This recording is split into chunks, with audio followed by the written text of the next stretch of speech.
J'aimerais vous inviter ce soir à tourner dans le livre des Proverbes, s'il vous plaît. Le livre des Proverbes au chapitre 17. Vous vous rappelez que le livre des Proverbes fut inspiré pour nous aider avec notre discernement spirituel afin que nous marchions comme des sages. Éphésiens 5,15 nous dit « Il fut mis par écrit pour guider notre conscience et pour orienter notre marche dans les voies saintes de notre Dieu. » Et ce soir, j'aimerais vous présenter une vérité qui nous est enseignée dans les Proverbes. Donc, Proverbes, chapitre 17, au verset 15. Proverbes, chapitre 17, au verset 15. On nous dit « Celui qui absout le coupable et celui qui condamne le juste sont tous deux en abomination à l'Éternel. » Je vais le relire à nouveau.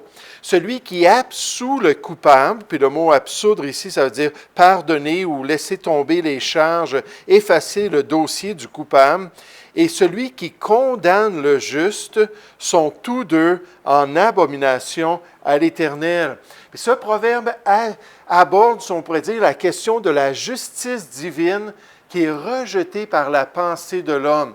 Les déclarations de ce que Dieu considère bien et mauvaise qui sont mises de côté par l'être humain et sa société. Puis cette réalité-là que des fois le bien peut être considéré mal et le mal peut être considéré bien, comme à l'époque du prophète Ésaïe. Ésaïe 5 au verset 20, on nous dit « On appelle le mal bien et le bien mal ». Puis on va aller voir ça un petit peu plus tard. Le titre de mon message ce soir, c'est « Le rejet du jugement divin ».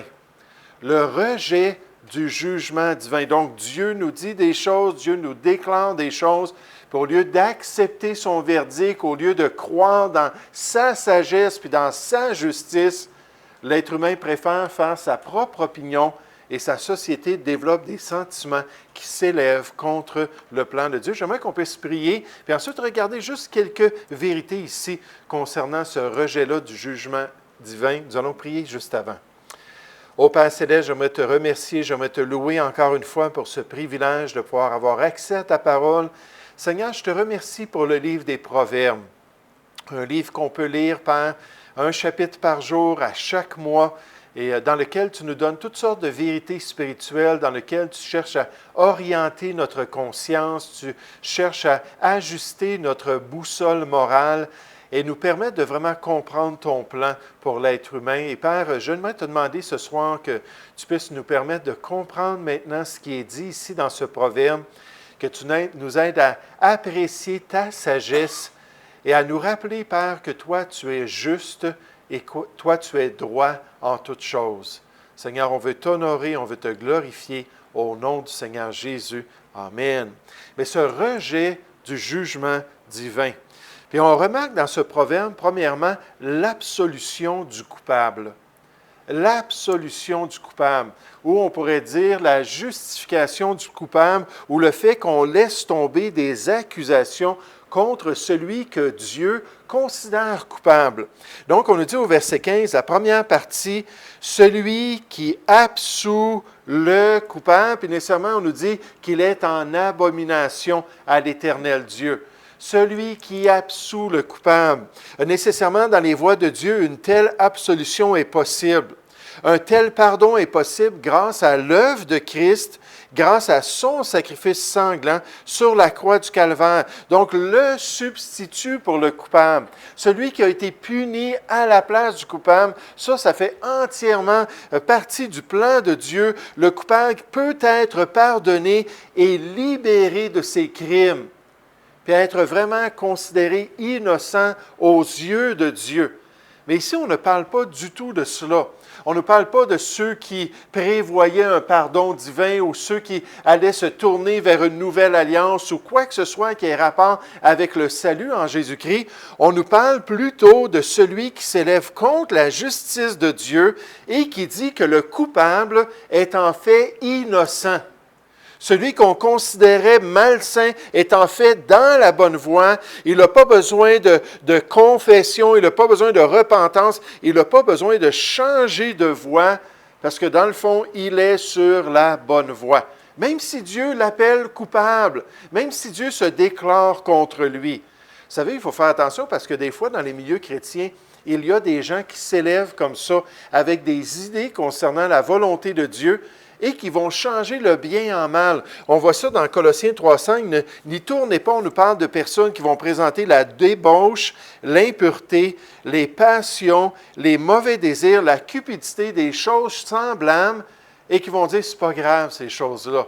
Dieu nous accepte, on peut marcher avec lui, on peut être en communion avec lui. Dans Éphésiens 5, au verset 6, on nous dit que toutes ces vérités-là sont présentées comme étant rien aux yeux de Dieu par des gens qui s'élèvent contre le plan de Dieu.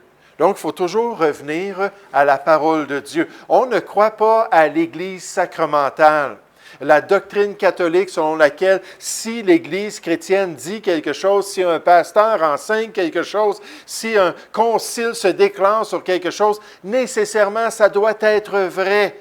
Il doit le faire ex cathedra avec l'autorité de Pierre. Non, on ne croit pas en ça. La seule autorité pour le chrétien, c'est la parole de Dieu. On est mieux d'être des étudiants des Écritures, toujours examiner ce qui est agréable au Seigneur. Mais ici, on nous dit, celui qui absout, celui que Dieu a déclaré coupable, est en fait en abomination aux yeux de Dieu. Regardez dans Proverbes chapitre 24.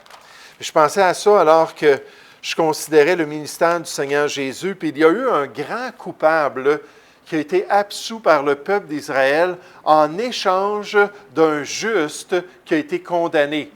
Et là, nécessairement, je parle du Seigneur Jésus qui a été rejeté, puis on a demandé de libérer qui, dites-moi? Barabbas. Oui, Barabbas, pour qu'il soit libéré, lui qui était un criminel, lui qui avait été dans une sédition, lui qui avait été même meurtrier. Et la loi de Dieu dit, tu ne commettras point de meurtre, tu ne tueras point. Puis Dieu le condamnait comme étant coupable et digne d'exécution. Puis là, on a dit, non, libère celui-là, c'est notre héros, on l'aime bien. Puis lui, condamne-les parce qu'on ne veut rien savoir de lui. Mais c'est un exemple dans les Écritures de quelqu'un qui est absolu alors qu'il devrait être condamné. Dans Proverbes chapitre 24, on nous dit au verset 23, « Voici encore ce qui vient des sages. Il n'est pas bon dans les jugements. » Donc, on parle de juges, on parle de déclarations officielles, on parle de ceux qui vont agir envers les gens. Il n'est pas bon dans les jugements d'avoir égard aux personnes, celui qui dit aux méchants ou aux coupables, celui que Dieu déclare coupable, mais celui qui lui dit « Tu es juste ». Les peuples le maudissent et les nations le maudissent, mais ceux qui le châtient s'en trouvent bien. Et le bonheur ou la bénédiction vient sur eux comme une bénédiction. Mais ici, on nous dit de dire à un homme méchant, puis un homme qui est coupable contre la loi de Dieu, puis la justice de Dieu, non, tu es juste, c'est quelque chose de terrible pour une société. C'est quelque chose de terrible pour un peuple. Regardez dans le livre d'Ésaïe, au chapitre 5. Ésaïe au chapitre 5, alors qu'on apprend un peu pourquoi les gens à l'époque d'Ésaïe étaient en train de dire que le mal était bien et que le bien était mal. On présente un peu leur désir, on présente un peu leur motivation pour tordre la vérité, pour pervertir le plan de Dieu. Proverbe chapitre 5 au verset 20. Ésaïe, chapitre 5, merci, au verset 20. Malheur à ceux qui appellent le mal bien et le bien mal, qui changent les ténèbres en lumière et la lumière en ténèbres, qui changent l'amertume en douceur et la douceur en amertume. Malheur à ceux qui sont sages à leurs yeux et qui se croient intelligents. Malheur à ceux qui ont de la bravoure pour boire du vin et de la vaillance pour mêler des liqueurs fortes, qui justifient le coupable pour quoi? Pour un présent. Ça, les juges iniques, il y en avait amplement dans l'histoire d'Israël. Pour avoir de l'argent, ils allaient justifier le coupable pour un présent et enlèvent aux innocents leurs droits. Cette réalité-là d'une absolution de celui qui est coupable, mais une absolution qui ne fait pas partie du plan de Dieu. On va dire tout simplement, c'est correct, il n'y a pas de problème, c'est juste ce que tu fais. Mais dans notre passage, non seulement on voit l'absolution du coupable, mais on remarque de même la condamnation du juste.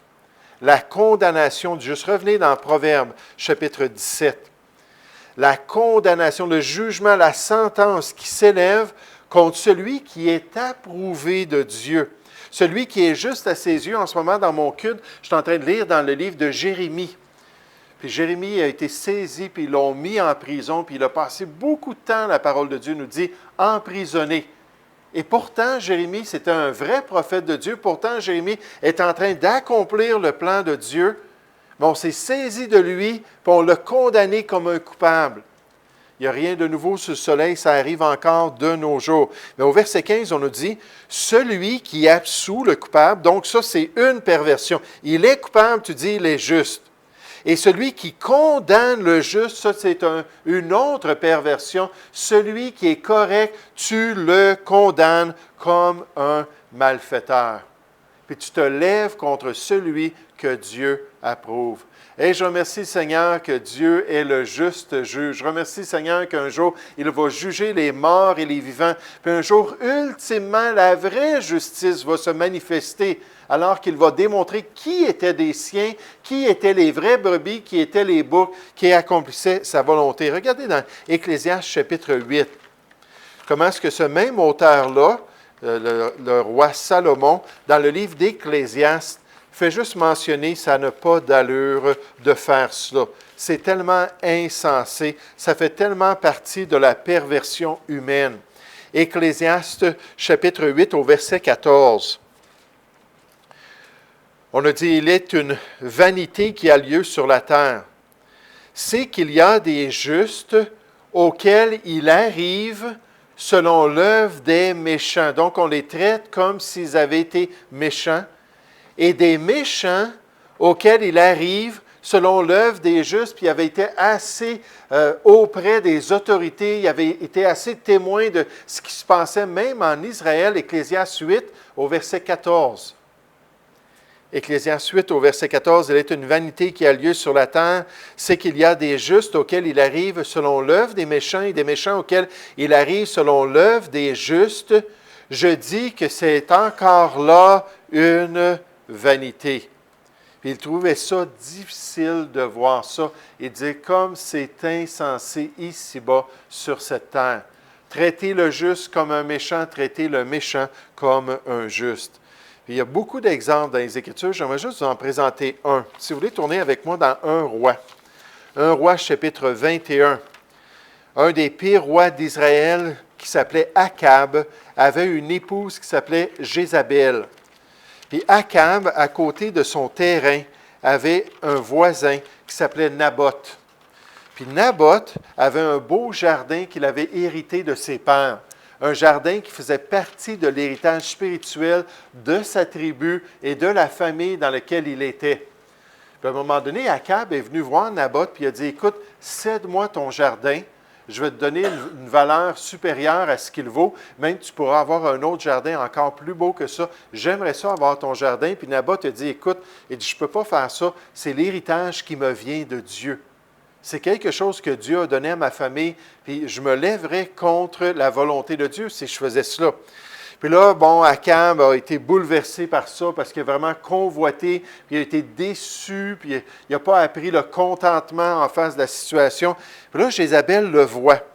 Puis quand elle voit ça, elle dit, « Écoute, je vais m'occuper de ton voisin. » Puis là, on voit ce qui s'est produit au verset 11. 1 Roi, chapitre 21, au verset 11, on nous dit, « Les gens de la ville de Naboth, les anciens et les magistrats qui habitaient dans la ville, agirent comme Jézabel leur avait fait dire. » D'après ce qui était écrit dans les lettres que leur avait envoyées avec le sceau royal, le sceau d'Akab. Ils publièrent un jeûne dans une apparence de piété, et ils placèrent Naboth à la tête du peuple. Les deux méchants hommes vinrent se mettre en face de lui, et ces méchants hommes déposèrent ainsi devant le peuple contre Naboth. Naboth a maudit Dieu et le roi. Puis ils le menèrent hors de la ville, ils le lapidèrent et il mourut. Et ils envoyèrent dire à Jézabel, « Naboth a été lapidé et il est mort. » Lorsque Jézabel apprit que Naboth avait été lapidé et qu'il était mort, elle dit à Akab, « Lève-toi, prends possession de la vigne de Naboth de Jizréel, qui a refusé de te la céder pour de l'argent. car Naboth n'est plus en vie, il est mort. » Akab, entendant que Naboth était mort, se leva pour descendre à la vigne de Naboth de Jizréel afin d'en prendre possession jusqu'à ce qu'Élie vienne le voir et dise, « Écoute, tu es un meurtrier et tu vas mourir à cause de cela. Tu as volé ce terrain-là, tu as fait tuer ce personnage-là et tu vas mourir à cause de ces agissements-là. » Mais dans notre proverbe, on voit que c'est possible d'absoudre celui qui est coupable aux yeux de Dieu et c'est possible de condamner celui qui est juste aux yeux de Dieu. Et ce n'est pas étonnant, si vous revenez dans Proverbe chapitre 17, que c'est une pratique qui est abominable aux yeux de Dieu. Quand on voit ça, quelque chose qui est abominable, ça veut dire que c'est quelque chose que Dieu ne peut pas tolérer, ne peut pas supporter. Ça s'élève contre sa personne même. Ça s'élève contre qui il est, sa nature, l'essence de Dieu lui-même. C'est comme quelque chose de repoussant. Cette expression-là était souvent comparée dans les superstitions juives à un mauvais sort. Quand quelqu'un voyait un miroir et il ne voulait pas briser le miroir de peur d'avoir 7 années de mauvais sort, ou quelqu'un arrivait au 13e étage et il ne voulait pas avoir un appartement au 13e étage de peur d'avoir un mauvais sort, quelque chose qui vraiment faisait réagir les gens puis changer leurs décisions. Mais là, c'est la même expression qui parle de Dieu dans sa sainteté et dans sa nature parfaite, qui n'est pas capable de tolérer une personne comme ça, n'est pas capable de tolérer des agissements ainsi. Ça s'élève totalement contre qui il est et contre sa personne.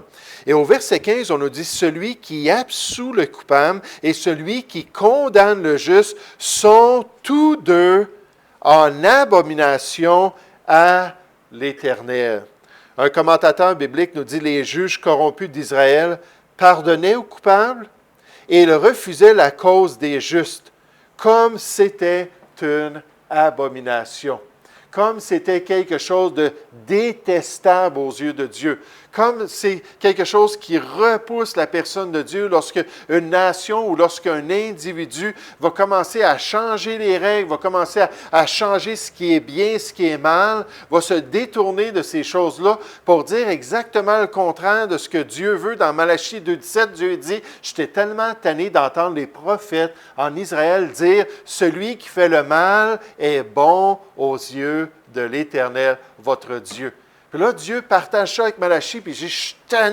suis tanné d'entendre ça. Ça ne vient pas de moi, ce n'est pas ma pensée, ce n'est pas ce que moi je pense. Ce sont de faux prophètes qui sont en train de changer les réalités, puis changer la conscience des gens.